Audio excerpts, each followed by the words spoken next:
ನಾರಾಯಣಂ ನಮಸ್ಕೃತ್ಯ ನರಂ ಚೈವ ನರೋತ್ತಮಂ ದೇವೀಂ ಸರಸ್ವತೀಂ ವ್ಯಾಸಂ ತತೋ ಗ್ರಂಥಮುದೀರಯೇ ವಿಜಾನತಾಂ ಅವಿತ್ತಸ್ಯ ಮಧ್ವಸ್ಯ ಜಗತಿ ಗುರೋಃ ಪೂರ್ವಾಚಾರ್ಯಮಹಿಷ್ಠಾನಾಂ ಇಯಂ ಪ್ರಣತಿಮಾಲಿಕಾ. ನಾವು ಅಗ್ನಿಪುರಾಣದ 12ನೆಯ ಅಧ್ಯಾಯದಲ್ಲಿ ಹರಿವಂಶದ ಸಂಕ್ಷೇಪವನ್ನು ನೋಡಿದೆವು.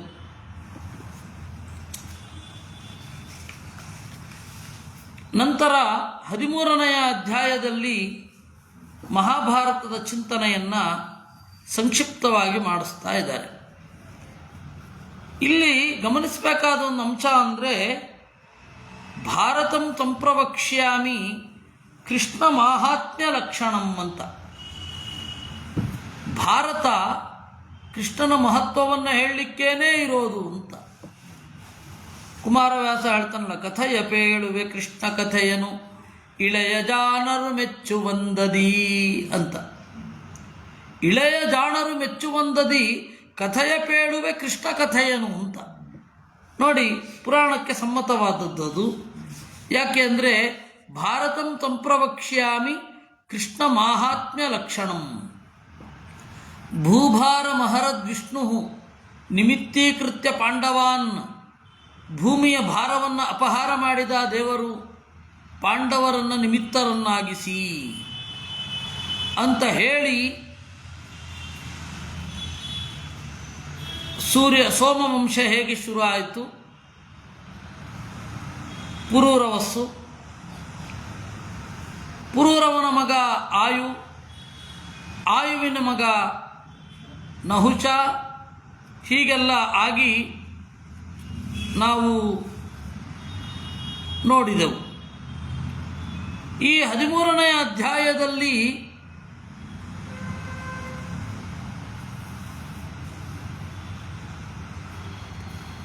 ಸಾರಥಿ, ಅರ್ಜುನ ಸಾರಥಿ ಆಗಿದ್ದು ಅದನ್ನೆಲ್ಲ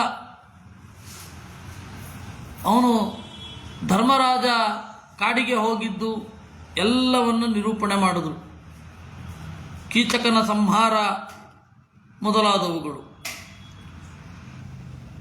ವಿಶ್ವರೂಪಂ ದರ್ಶಯಿತ್ವಾ ಅದೃಶ್ಯಂ ವಿದುರಾರ್ಚಿತಃ ಪ್ರಾಗಾದ್ ಯುಧಿಷ್ಠಿರಂ ಪ್ರಾಹ ಯೋಧಾಮೈನಂ ಸುಯೋಧನಂ. ವಿಶ್ವರೂಪವನ್ನು ತೋರಿಸಿ ವಿದುರನ ಪೂಜೆಯನ್ನು ಸ್ವೀಕರಿಸಿ ಯುಧಿಷ್ಠಿರನ ಬಳಿಗೆ ಹೋಗಿ ನುಡಿದ ಯೋಧಾಮ, ಇನ್ನು ಯುದ್ಧ ಮಾಡೋಣ ಅಂದ ಅನ್ನುವಲ್ಲಿಗೆ 13ನೆಯ ಅಧ್ಯಾಯ ಮುಗಿಯುತ್ತೆ. 14ನೆಯ ಅಧ್ಯಾಯದಲ್ಲಿ ಕುರುಪಾಂಡವ ಸಂಗ್ರಾಮ ವರ್ಣನ. ಇಲ್ಲಿ ಒಂದು ಮಾತು ಬರುತ್ತೆ, ಪಾಂಡವಾನಾಂ ಶಿಖಂಡೀಚ ತಯೋರ್ಯುದ್ಧಂ ಬಭೂವಃ ಅಂತ. ಪಾಂಡವರ ಕಡೆಯ ಸೇನಾಧಿಪತಿ ಯಾರು ಅಂದರೆ ಶಿಖಂಡಿ ಅಂತ. ಮಹಾಭಾರತಾದಿಗಳಲ್ಲಿ ದುಷ್ಟದ್ಯುಮ್ನ ಅಂತಿದೆ, ಶಿಖಂಡಿ ಅಂತ ಇಲ್ಲಿದೆ. ಅದಕ್ಕೆ ನಾವು ಇದನ್ನು ಪುರುಷ ವ್ಯತ್ಯಾಸ ಅಂತ ಕರೀತೇವೆ. ಪುರುಷ ವ್ಯತ್ಯಾಸ ಮಾಡಿ ಹೇಳುತ್ತಾರೆ. ಶಿಖಂಡಿ ಪುರುಷನಾಗಿ, ಅಂದರೆ ಪುರುಷ ಆಗೋಗಿದ್ದ, ಬಹಳ ಕಷ್ಟಪಟ್ಟು ಪುರುಷ ಆಗಿದ್ದ, ಅವನೇ ಸೇನಾಧಿಪತಿಯಾದ ಅಂತ. ಆದರೆ ಸೇನಾಧಿಪತಿ ಆಗಿದ್ದ ಅವನು. ಇದು ಎಲ್ಲಿಯ ತನಕ ಅಂತ ಹೇಳಿದ್ರೆ, ಪರೀಕ್ಷಿದ್ರಾಜನ ಸ್ಥಾಪನೆಯ ತನಕ 14ನೆಯ ಅಧ್ಯಾಯ ಇದೆ.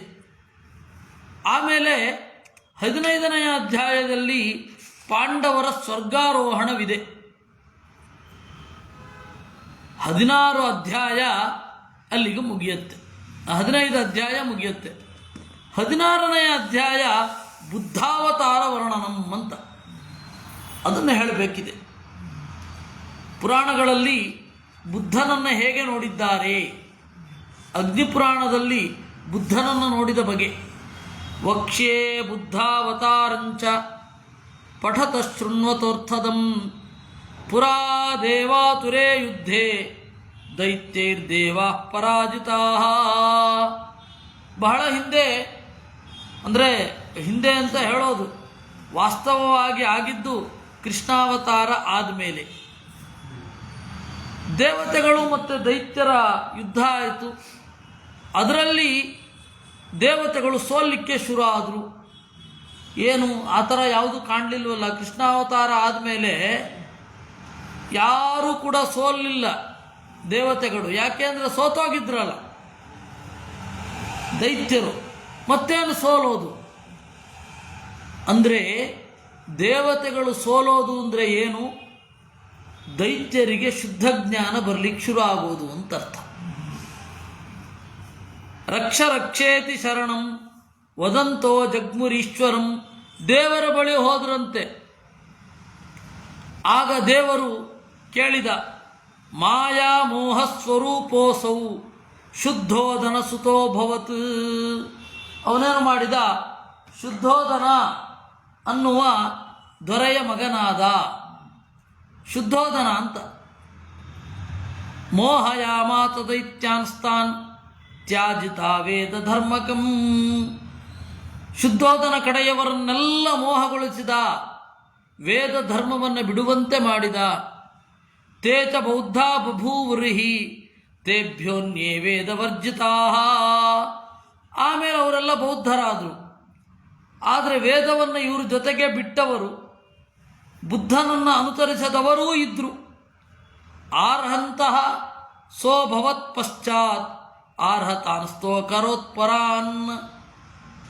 ಅರ್ಹನ್ನನ್ನುವ ಒಬ್ಬ ರಾಜ ಇದ್ದ.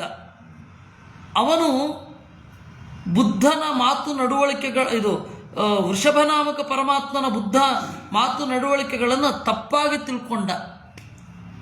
ಅವನ ಮತ ಆರ್ಹತ ಮತ ಅಂತ ಆಗಿತ್ತು. ಕಾಲದ ಪ್ರಭಾವದಿಂದ ದೂರ ಸರಿದಿತ್ತು. ಯಾವಾಗ ಬುದ್ಧ ಬಂದ, ಅವ್ರ ಮತವು ಪ್ರಬಲ ಆಯಿತು. ಶುದ್ಧೋಧನನೇ ಜೈನನೂ ಆದ. ಶುದ್ಧೋಧನನ ಹೆಸರು ಜಿನ ಅಂತ. ಜಿನನಿಗೆ ಸಂಬಂಧಪಟ್ಟ ಮತ ಏನಿದೆ ಅದು ಜೈನ ಮತ ಅಂತಾಯಿತು. ಈ ರೀತಿ ಜೈನ ಮತವಾಯಿತು. ನರಕಾರ್ಹಂ ಕರ್ಮ ಚಕ್ರುಹು ಗ್ರಹಿಷ್ಯಂತ್ಯಧಮಾದಪಿ ಸರ್ವೇ ಕಲಿಯುಗಾಂತೇತು ಭವಿಷ್ಯಂತಿ ಚ ಸಂಕರಾಹ. ನರಕಕ್ಕೆ ಅರ್ಹವಾದ ಮತ ಅದು. ಕಲಿಯುಗದಲ್ಲಿ ಕಡೆಗೆ ಎಲ್ಲರ ಪ್ರಜ್ಞೆಯು ಸಂಕರ ಆಗಿ ಹೋಗುತ್ತೆ. ಸಂಕರ ಅಂದರೆ ಮಿಶ್ರಣ. ಬೌದ್ಧರು, ಜೈನರು, ವೈದಿಕರು ಅಂತ ಹೇಳಿಕೊಳ್ಳುವವರದ್ದು ಎಲ್ಲ ಸಂಕರ ಆಗೋಗುತ್ತೆ. ಆ ಬುದ್ಧರ ವರ್ಣನವನ್ನು ಹೇಳಿದ್ರು. ಎಲ್ಲರೂ ಕಳ್ಳರಾಗ್ತಾರೆ, ಬಹಳ ದೇಹದ ಆಕಾರದಲ್ಲಿ ಕುಗ್ಗತ್ತೆ, ಅವಿವೇಕಿಗಳೆಲ್ಲ ರಾಜರಾಗಿ ಹೋಗ್ತಾರೆ, ಧರ್ಮ ಕಂಚುಕ ಸಂತೀತಾ ಅಧರ್ಮ ರುಚಯಸ್ತಥಾ. ಧರ್ಮವೆಂಬ ಕವಚವನ್ನು ತೊಟ್ಟವರು, ಅಧರ್ಮದಲ್ಲಿ ರುಚಿ ಇರುವವರು. ಮಾನುಷಾನ್ ಭಕ್ಷಯಿಷ್ಯಂತಿ. ರಾಜರೆಲ್ಲ ಮನುಷ್ಯರನ್ನೇ ತಿನ್ನುವ ಲೆವೆಲ್ಲಿಗೆ ಬರ್ತಾರೆ. ಆವಾಗ ವಿಷ್ಣು ಯಶಸ್ಸನ್ನುವ ಬ್ರಾಹ್ಮಣನ ಮಗನಾಗಿ ಕಲ್ಕಿ ಬರ್ತಾನೆ. ಕಲ್ಕಿ ವಿಷ್ಣು ಯಶ ಪುತ್ರ ಯಾಜ್ಞವಲ್ಕ್ಯ ಪುರೋಹಿತ ಉತ್ಸಾದಯಿಷ್ಯತಿ ಮ್ಲೇಚ್ಛಾನ್ ಗೃಹೀತಾಸ್ತ್ರ ಕೃತಾಯುಧ ಗೃಹೀತಾಶ್ವ ಕೃತಾಯುಧ. ಯಾಜ್ಞವಲ್ಕ್ಯರ ಪುರೋಹಿತರಾಗಿ ಆ ವಿಷ್ಣು ಯಶಸ್ಸಿಗೆ ಇಷ್ಟಿಯನ್ನು ಮಾಡಿಸ್ತಾರೆ. ಆ ವಿಷ್ಣು ಯಶಸ್ಸಿನಲ್ಲಿ ಹುಟ್ಟಿದವ ಕಲ್ಕಿ. ನಮಗೆ ಕಲ್ಕಿ ಬರ್ತಾನೆ ಅಂತ ಗೊತ್ತು, ವಿಷ್ಣು ಯಶಸ್ಸಿನ ಮಗ ಅಂತ ಗೊತ್ತು.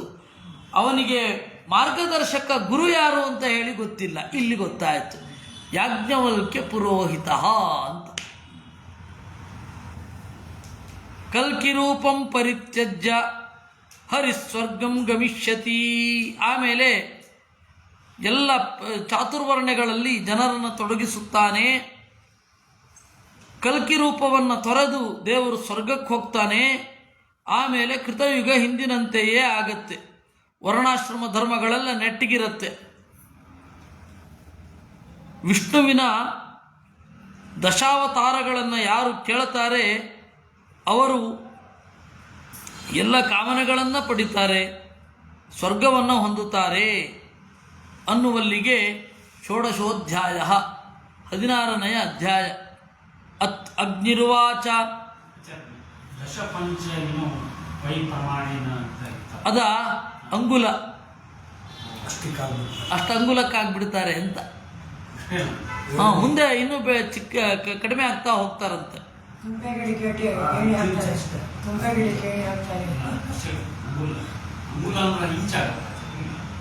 ಅಲ್ಲ, ಅಂಗುಲ ಅಂತ ಹೇಳಿ ಇಲ್ಲಿ ಪರಿಣಾಮ ಅದು ಬೇರೆ ಬೇರೆ ಬದಲಾವಣೆಗಳಿರುತ್ತೆ. 1-2 ಅಡಿ 3 ಅಡಿಯವರು ಆಗಬಹುದು ಕ್ರಮೇಣ. ಅಗ್ನಿರುವಾಚ ಇನ್ನು ಬಹಳ ದೂರ ಅದು. ಈಗ ಇನ್ನೂ ಆರಂಭದಲ್ಲಿದ್ದೀವಿ ಕಲಿಯುಗದ, ಏನು ಯೋಚನೆ ಮಾಡಿಬಿಡಿ. ಜಗತ್ಸರ್ಗಾಧಿಕಾಂ ಕ್ರೀಡಾಂ ವಿಷ್ಣೋರ್ವಕ್ಷ್ಯೇ ಮುನಾಶೃಣು ಸ್ವರ್ಗಾಧಿಕೃತ್ ಸಸರ್ಗಾದಿ ಸೃಷ್ಟ್ಯಾದಿ ಸಗುಣೋ ಗುಣಃ. ಆಮೇಲೆ ಜಗತ್ ಸೃಷ್ಟಿ ವರ್ಣನೆ ಅಂತ 17ನೆಯ ಅಧ್ಯಾಯ. ಇದನ್ನು ನಾವು ಬೇರೆ ಬೇರೆ ಕಡೆ ಕೇಳಿದ್ದೇವೆ. ಅದನ್ನೇ ವಿಷ್ಣು ಪುರಾಣದಲ್ಲಿ ಯಾವುದನ್ನು ಕೇಳಿದ್ದೇವೋ ಹಾಗೆ ಬೇರೆ ಬೇರೆ ಪುರಾಣಗಳಲ್ಲಿ ಏನು ಕೇಳಿದ್ದೇವೋ ಅದೇ.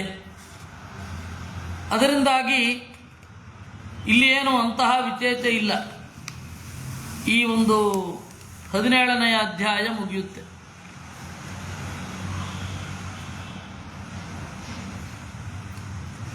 ಸ್ವಯಂಭುವ ಮನುವಂಶ ವರ್ಣನೆ ಅಂತ. ಸ್ವಯಂಭುವ ಮನುವಂಶ ವರ್ಣನೆಯನ್ನೇ ಇಡೀ ಭಾಗವತ ನಿರೂಪಣೆ ಮಾಡಿತ್ತು.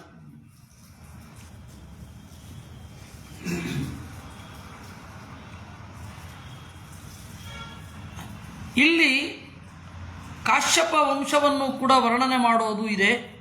ಅದು 19ನೆಯ ಅಧ್ಯಾಯದಲ್ಲಿ. ಆದರೆ ಒಂದು ಸಣ್ಣ ವ್ಯತ್ಯಾಸ ಇದೆ. ಕಶ್ಯಪಸ್ಯ ವದೇ ವಂಶಂ ಅದಿತ್ಯಾದಿಷು ಹೇಮುನೆ ಚಾಕ್ಷುಷೇ ತುಷಿತಾ ದೇವಾಃ ತೇ ಅದಿತ್ಯಾಂ ಕಶ್ಯಪಾತ್ ಪುನಃ. ಚಾಕ್ಷುಷ ಮನ್ವಂತರದಲ್ಲಿ ಇವರು ತುಷಿತ ಅಂತನ್ನುವ ಹೆಸರಿನ ದೇವತೆಗಳಾಗಿದ್ದರು. ಈಗ ಅವರನ್ನೇ ಆದಿತ್ಯರು ಅಂತ ಕರೀತಾರೆ. ಕಾಶ್ಯಪರ ಜೊತೆಗೆ ಅರಿಷ್ಟನೇಮಿ ಅಂತ ಹೇಳಿ ಒಬ್ಬ ಋಷಿ. ಆ ಅರಿಷ್ಟನೇಮಿಯೂ ಕೂಡ ಜಗತ್ತಿನ ಸೃಷ್ಟಿಯಲ್ಲಿ ಬಹಳ ಕೆಲಸಗಳನ್ನು ಮಾಡಿದ್ದಾರೆ. ಅವನಿಂದಲೂ ಬಹಳ ಸೃಷ್ಟಿಯಾಗಿದೆ. ಇದಾದ ಮೇಲೆ ನಮಗೆ ಹಿರಣ್ಯಕಶಿಪುವಿನ 4 ಜನ ಮಕ್ಕಳ ವರ್ಣನೆ ಇಲ್ಲೂ ಬರುತ್ತೆ. ಹಿರಣ್ಯಾಕ್ಷ ಮತ್ತು ಹಿರಣ್ಯಕಶಿಪು. ಆ ಹಿರಣ್ಯಾಕ್ಷ ಮತ್ತು ಹಿರಣ್ಯಕಶಿಪುವಿಗೆ ಒಬ್ಬಳು ತಂಗಿ ಇದ್ಲು, ಸಿಂಹಿಕಾ ಚ ಭವತ್ಕನ್ಯಾ. ಸಿಂಹಿಕಾ ಅಂತ ಅವಳ ಹೆಸರು. ಅವಳಲ್ಲಿ ಹುಟ್ಟಿದವನೇ ರಾಹು. ಅದಕ್ಕೆ ಸೈಂಹಿಕೇಯ ಅಂತ ಕರೀತಾರೆ ಅವನನ್ನು. ಅವನ ತಲೆಯ ಒಳಗಡೆ ಗ್ರಹಗಳು ದೇವತೆಗಳು ಪ್ರವೇಶ ಮಾಡಿದ್ರು. ನಾವು ಪೂಜೆ ಮಾಡೋದು ರಾಹು ಅಂದರೆ ರಾಹುವಿನ ದೇಹದ ಒಳಗಡೆ ಇರುವ ಸೇರಿಕೊಂಡಿರುವ ದೇವತೆಗಳಿಗೆ ವಿನಃ ದೈತ್ಯರಿಗಲ್ಲ. ಅದು ಸ್ಪಷ್ಟ ಆಗಬೇಕು. ಇನ್ನು ಕೇತು ಅಂತ ಹೇಳಿದ್ದಾರೆ, ಅವರು ಕೂಡ ಕೆಲವು ದೇವತೆಗಳೇ. ಅದಕ್ಕೆ ಅವರನ್ನು ರಾಹುವಿಗಾದರೂ ಏಕವಚನದಲ್ಲಿ ಕರಿತೇವೆ. ಯಾಕೆಂದರೆ ರಾಹುವಿನ ಕತ್ತರಿಸಿ ಹೋದ ತಲೆಯೊಂದರಲ್ಲಿ ಎಲ್ಲ ದೇವತೆಗಳಿದ್ದಾರೆ ಅಂತ ಹೇಳಿ ರಾಹು ಅಂತ ಏಕವಚನದಿಂದ ಕರಿತೇವೆ. ಇದನ್ನೇ ನೀವು ಕೇತುವಿಗೆ ಬಂದರೆ ಕೇತುಭ್ಯೋ ನಮಃ.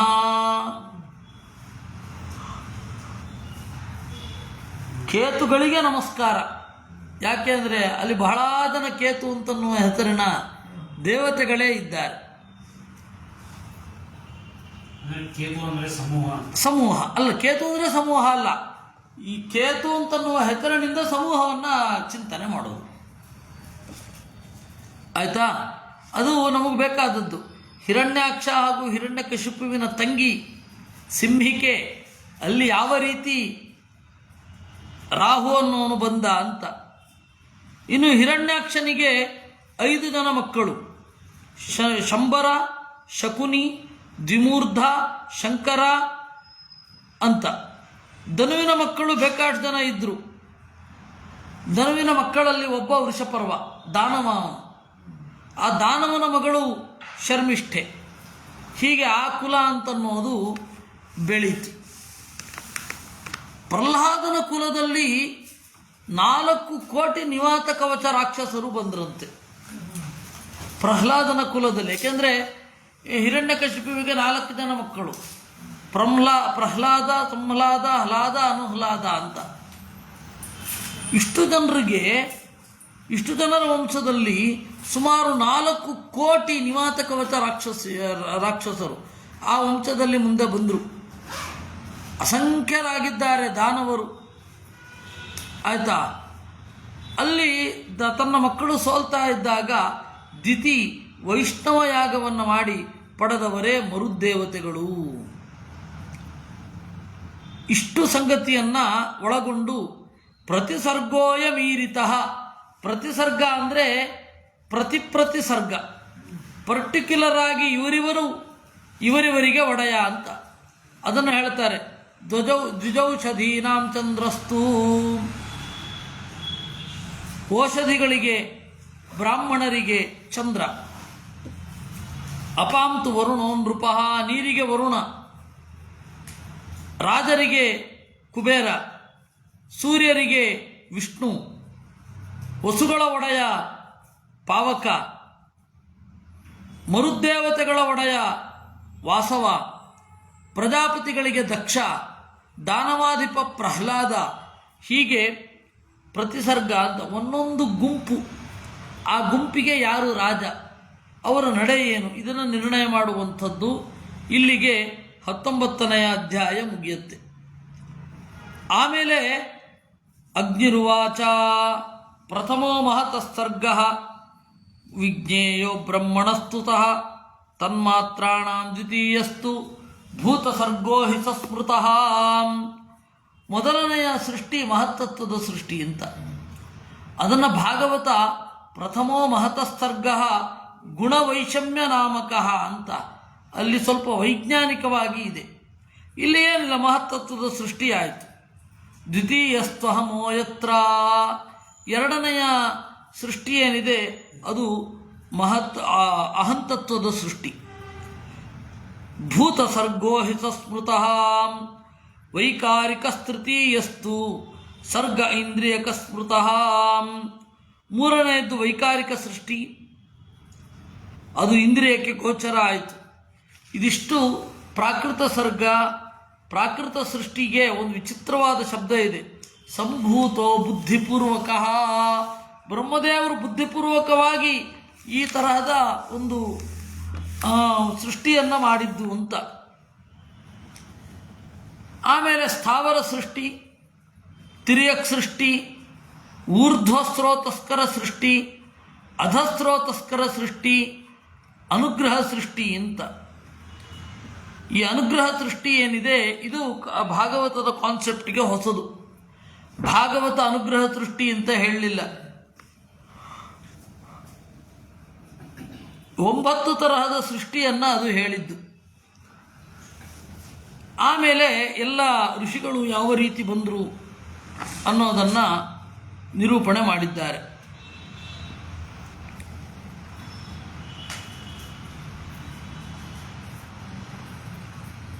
ಇವಳೇನು ಮಾಡಿದ್ಲು, ದಕ್ಷನ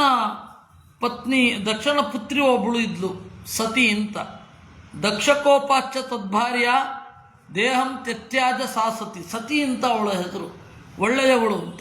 ಅವಳ ಹೆಸರೇ ಒಳ್ಳೆಯವಳು, ಮಿಸ್ ಒಳ್ಳೆಯವಳು. ಅವಳು ಏನು ಮಾಡಿದ್ಲು, ದಕ್ಷನ ಮೇಲಿನ ಸಿಟ್ಟಿನಿಂದ ತನ್ನ ದೇಹವನ್ನು ಬೂದಿ ಮಾಡಿಕೊಂಡ್ಳು. ಪಲಿಮಾರ್ಸ್ವಾಮಿಗಳು ಒಂದು ಒಳ್ಳೆಯ ಅಂಶ ಹೇಳಿದ್ರು ಋಷಿಕೇಶದಲ್ಲಿ. ನೋಡಿ, ಶಕ್ತಿಪೀಠ ಅಂತ ಹೇಳಿ ಇಷ್ಟು ಜನರದ್ದನ್ನು ತೋರಿಸ್ತೀವಿ, ಅದು ಅಸಂಗತ. ಶಕ್ತಿಪೀಠದ ಹಿಂದಿನ ಕಥೆ ಏನು? ಸದಾಶಿವ ದುಃಖದಿಂದ ಸತಿಯ ಶವವನ್ನು ಹೆಗಲ ಮೇಲೆ ಹೊತ್ಕೊಂಡು ಹೋಗ್ತಾ ಇದ್ದ. ಆಗ ವಿಷ್ಣು ತನ್ನ ಚಕ್ರವನ್ನು ಕಳಿಸಿದ. ಅದು ಒಂದೊಂದೇ ಅಂಗಾಂಗಗಳನ್ನು ಕತ್ತರಿಸಿಕೊಂಡು ಬಂತು. ಯಾವ್ಯಾವ ಅಂಗ ಎಲ್ಲಿ ಎಲ್ಲಿ ಬಿತ್ತೋ ಅದು ಶಕ್ತಿಪೀಠ ಆಯಿತು ಅಂತ. ಅದಕ್ಕೆ ಅವಕಾಶವೇ ಇಲ್ಲ. ಯೋಗಾಗ್ನಿಯಿಂದ ಪೂರ್ತಿ ದೇಹವನ್ನು ಸುಟ್ಟುಕೊಂಡಿದ್ದಾಳೆ.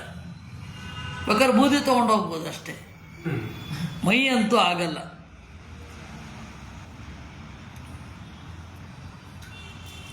ಆ ಸತಿ ಏನಿದ್ದಾಳೆ ಅವಳು ಎರಡನೇ ಬಾರಿ ಹಿಮವಂತನ ಮಗಳಾದ್ಲು. ಅಲ್ಲಿ ಮತ್ತೆ ಇದು ಸದಾಶಿವನನ್ನು ಹೊಂದಿದಳು. ಈ ರೀತಿ 20ನೇ ಅಧ್ಯಾಯವನ್ನು ನಿರೂಪಣೆ ಮಾಡ್ತಾ ಇದ್ದಾರೆ. ಸಾಮಾನ್ಯ ಪೂಜಾ ವಿಷ್ಣುದೇಹ ವಕ್ಷೇ ಮಂತ್ರಾಂಶ್ಚ ಸರ್ವಗಾನ್. ಈಗ ನೋಡಿ, ಎಲ್ಲರ ಪೂಜಾ ವಿಧಾನವನ್ನು ಹೇಳ್ತೇನೆ ಅಂದರು. 20ನೇ ಅಧ್ಯಾಯದಲ್ಲಿ ಪೂಜಾ ವಿಧಾನ. ಸಾಮಾನ್ಯ ಪೂಜಾ ವಿಷ್ಣುದೇಹ ವಕ್ಷೇ ಮಂತ್ರಾಂಶ್ಚ ಸರ್ವದಾನ್. ಸಮಸ್ತ ಪರಿವಾರಾಯ ಅಚ್ಯುತಾಯ ನಮೋ ಯಜೇತ್. ಎಲ್ಲರಿಗೂ ಹೇಳ್ತಾ ಇದ್ದೇನೆ, ಅಚ್ಯುತ ಅನ್ನುವ ಹೆಸರನ್ನು ವಿಶೇಷವಾಗಿ ಉಪಾಸನೆ ಮಾಡಬೇಕು.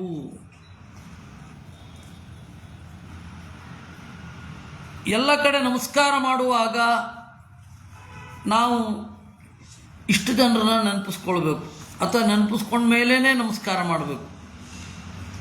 ಈಗ ಕೆಲವೊಮ್ಮೆ ಆಗಲ್ಲ, ಅರ್ಜೆಂಟಲ್ಲಿ ನಮಸ್ಕಾರ ಮಾಡಿ ನಾವು ನಮಸ್ಕಾರ ಮಾಡಿದ್ಮೇಲೆ ಹೋಗಬೇಕಾಗತ್ತೆ. ದೇವರು ನಮಸ್ಕಾರ ಮಾಡ್ಬೇಕಾದ್ರೆ ಇದನ್ನು ಇಟ್ಕೊಂಡ್ರಾಯ್ತು. ಪೃಥಿವೀಂ ವರ್ಧರ್ಮಕಂ ಜ್ಞಾನಂ ವೈರಾಗ್ಯಂ ಅರ್ಥಮೇವ ಚ ಅಧರ್ಮಾದೀನ್ ಕಂದನಾಲ ಪದ್ಮಕೇತರ ಕರ್ಣಿಕಾಹ. ಇಲ್ಲಿ ಏನಾಗಿದೆ? ಪೃಥಿವಿ, ಧರ್ಮ, ಜ್ಞಾನ, ವೈರಾಗ್ಯ, ಅಧರ್ಮ ಮೊದಲಾದವುಗಳನ್ನೆಲ್ಲವನ್ನ ನಿಯಂತ್ರಣ ಮಾಡಲಿಕ್ಕೆ ಸದಾಶಿವ ನಿಂತ. ಆಮೇಲೆ ಏನು ಮಾಡಿದ? ಪ್ರಹ್ವಿ ಸತ್ಯಾತತೆ ಋಗ್ವೇದಾದ್ಯಂ ಕೃತಾದ್ಯಂಚ ಸತ್ವಾದ್ಯರ್ಕಾದಿಮಂಡಲಂ ವಿಮಲೋತ್ಕರ್ಷಿಣಿ ಜ್ಞಾನ ಕ್ರಿಯಾಯೋಗಾಚ್ಯುತಾಂ ಯಜೇತ್. ಒಂದು ಪದ್ಮವನ್ನು, ಲೋಕ ಅನ್ನುವ ಪದ್ಮವನ್ನು ಚಿಂತನೆ ಮಾಡಿ, ಲೋಕ ಅನ್ನುವ ಪದ್ಮದ ಸುತ್ತ ಹೀಗಿದೆ ಏನು? ಎಸಳುಗಳು. ಇಡೀ ಲೋಕಗಳೇ ಎಸಳುಗಳು. ಆ ಎಸಳುಗಳಲ್ಲಿರುವ ಸಾರ ಅದೇನಿದೆ ಅದನ್ನು ಚಿಂತನೆ ಮಾಡಬೇಕು. ದೇವರ ಶಕ್ತಿ, ವಿಮಲ, ಉತ್ಕರ್ಷಿಣಿ, ಜ್ಞಾನ, ಕ್ರಿಯಾ, ಯೋಗ, ಹೀಗೆ. ಹೃದಯಂ ಚ ಶಿರಶ್ಚೂಡಾಂ ಚರ್ಮಚೇ ನೇಯಮಥಾಯಕಂ ಶಂಖಂ ಚಕ್ರಂ ಗದಾಂ ಪದ್ಮ ಶ್ರೀವತ್ಸಂ ಕೌಸ್ತುಭಂ ಯಜೇತ್. ಆಮೇಲೆ ಎಲ್ಲರಿಗೂ ಪೂಜೆ ಸಲ್ಲಿಸಬೇಕು. ಅದರಲ್ಲಿ ಮೊದಲನೆಯವಳು ಎಲ್ಲರಿಗೂ ಪೂಜೆಯನ್ನು ಸಲ್ಲಿಸಬೇಕಾದಾಗ ಲಕ್ಷ್ಮೀದೇವಿ. ಯಾಕೆಂದರೆ ಅವಳು ನಮಗೆ ಆಯುಧಾತ್ಮಕಳಾಗಿ, ಪಾತ್ರಾತ್ಮಕಳಾಗಿ ಅಲ್ಲಿ ನಿಂತವಳು. ವಿಶ್ವಕ್ಸೇನ ಮೊದಲಾದವರನ್ನು ಮಂಡಲದಲ್ಲಿ ಪೂಜಿಸಬೇಕು. ಹೀಗೆ ಇಷ್ಟೇ ಹೇಳಿ ಸಂಕ್ಷಿಪ್ತವಾಗಿ ಇದೇ ಪೂಜೆ.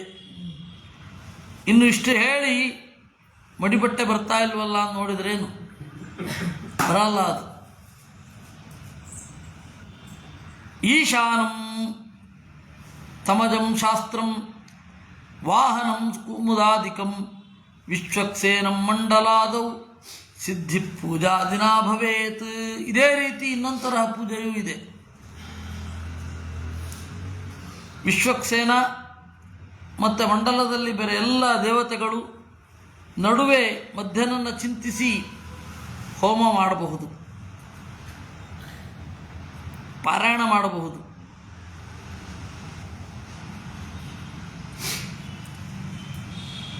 ಇದರಲ್ಲಿ ಬೇರೆ ಬೇರೆ ಮಂತ್ರಗಳನ್ನು ಹೇಳ್ತಾರೆ.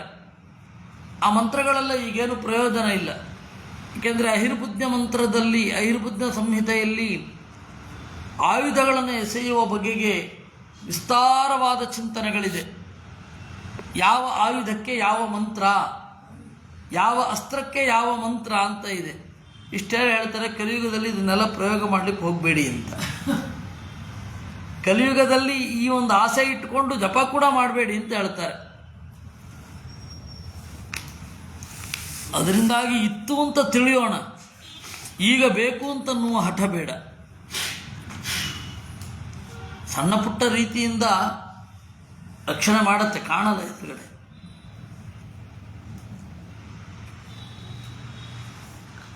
ಹೀಗೆ ಅಲ್ಲಿ ಪೂಜಾ ವಿಧಾನವನ್ನು, ಯಂತ್ರವನ್ನು ಮೊದಲಾದವುಗಳನ್ನು ನಿರೂಪಣೆ ಮಾಡ್ತಾರೆ. ಇನ್ನು ಲಕ್ಷ್ಮೀದೇವಿಯ ರೂಪಗಳು, ಅದನ್ನು ವಿಸ್ತಾರವಾಗಿ ನಿರೂಪಣೆ ಮಾಡ್ತಾರೆ. ಸೂರ್ಯನಿಗೆ ಅರ್ಘ್ಯಾದಿಗಳನ್ನು ಹೇಗೆ ಬಿಡಬೇಕು ಇತ್ಯಾದಿಗಳನ್ನು ನಿರೂಪಣೆ ಮಾಡ್ತಾರೆ. ನಾನು 9:45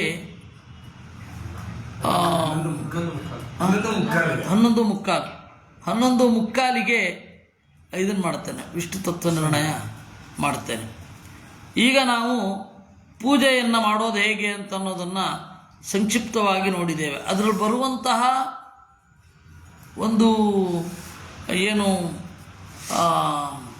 ಏನಂತಾರೆ ಕ್ರಮ ಏನಿದೆ, ಮಂತ್ರಗಳು, ಆ ಮಂತ್ರಗಳನ್ನೇನು ಗಣಿಸ್ಬಿಡಿ. ಗಮ್ ಗಣಪತಯೇ ನಮಃ ಅನ್ನೋದು ಇಲ್ಲಿದೆ ಮಂತ್ರ. ಉತ್ತರದಲ್ಲೆಲ್ಲ ಗಂಗಣಪತಯೇ ನಮಃ ಅಂತಾರಲ್ಲ, ಅದು ಅಗ್ನಿಪುರಾಣದಲ್ಲಿ ಹೇಳಿದ್ದು. ಹೀಗೆ 21 ಅಧ್ಯಾಯ ಮುಗೀತು. 22ನೇ ಅಧ್ಯಾಯದನ್ನವನ್ನು ಮುಂದಿನ ಶನಿವಾರ ನೋಡೋಣ. ಕೃಷ್ಣಾರ್ಪಣ. ಇನ್ನೊಂದು 1/4 ಗಂಟೆ ವಿಷ್ಣು ತತ್ವ ನಿರ್ಣಯ ಸ್ವಲ್ಪ ಜಾಸ್ತಿ ಮಾಡುವ. 11:45.